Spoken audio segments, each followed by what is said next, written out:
No livro de Êxodo, no capítulo 1, está escrito, capítulo 1, versículo 8: Levantou-se um novo rei sobre o Egito que não conhecera José, o qual disse ao seu povo: Eis que o povo dos filhos de Israel é muito e mais poderoso do que nós. O novo rei que se levantou no lugar de um rei que conhecia José estava preocupado com o crescimento e a numerosidade dos filhos de Israel.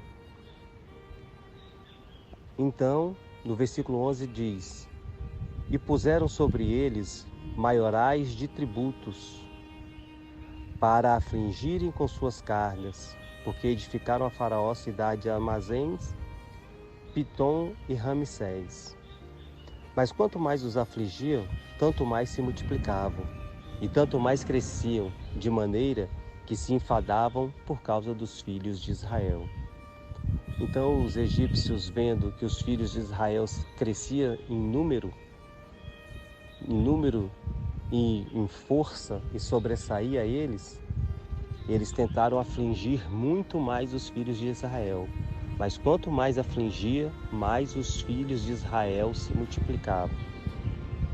Ora, examine bem o versículo que diz: Quanto mais eram oprimidos, mais numerosos e mais fortes se tornavam. Quanto mais Faraó tentava enfraquecer e destruir o povo de Deus, mais forte eles ficavam. Isso naquela época. E é assim também em nossas vidas, nos dias de hoje. Porém, o personagem daquela época era Faraó, rei do Egito. Mas o Faraó dos dias de hoje, que tenta destruir nossas vidas, que tenta nos oprimir, colocando fardos pesados e não nos deixa de forma alguma enxergarmos as soluções para os nossos problemas, esse Faraó no dia de hoje se chama Satanás.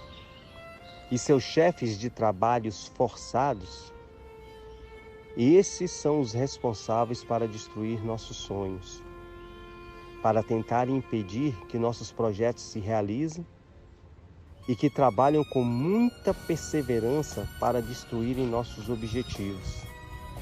Eles tentam impedir que nossos projetos se realizem e se empenham com toda a dedicação para destruírem nossas famílias e para nos oprimirem e nos fazendo sempre prisioneiros do pecado. Ora, esses chefes de Satanás são os demônios. E assim como Moisés foi o libertador daquele povo forte e poderoso, mas que naquele momento estavam tão oprimidos que não enxergavam a solução para aquela escravidão, nos dias de hoje o Senhor Jesus é o único que também pode nos libertar de todos esses problemas e escravidão espiritual que o diabo tenta afligir sobre nossa vida.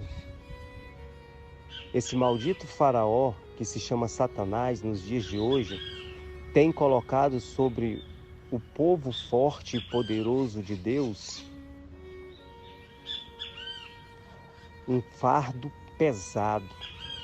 Mas devemos nos lembrar, e você deve lembrar-se sempre, lembre-se, Deus não te fez para isso, Deus não nos fez para isso.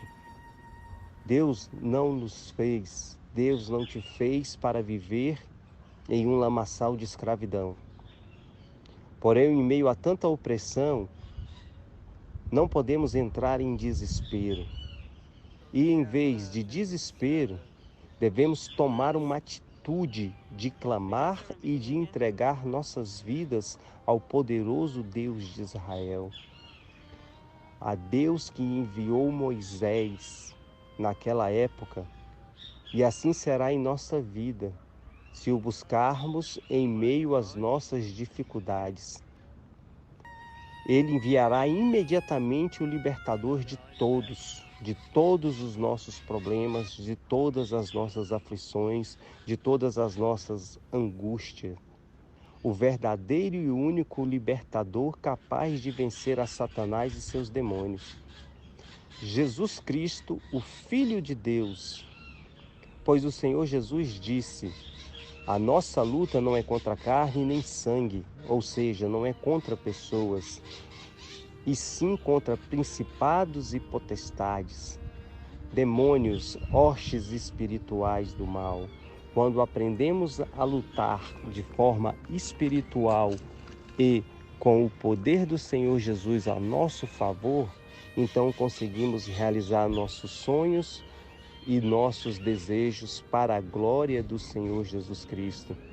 No livro de Efésios, no capítulo 6, no versículo 12, está escrito: porque não temos que lutar contra a carne e o sangue, mas sim contra os principados, contra as potestades, contra os príncipes das trevas deste século, contra as hostes espirituais da maldade nos lugares celestiais. Devemos nos revertir do poder de Deus.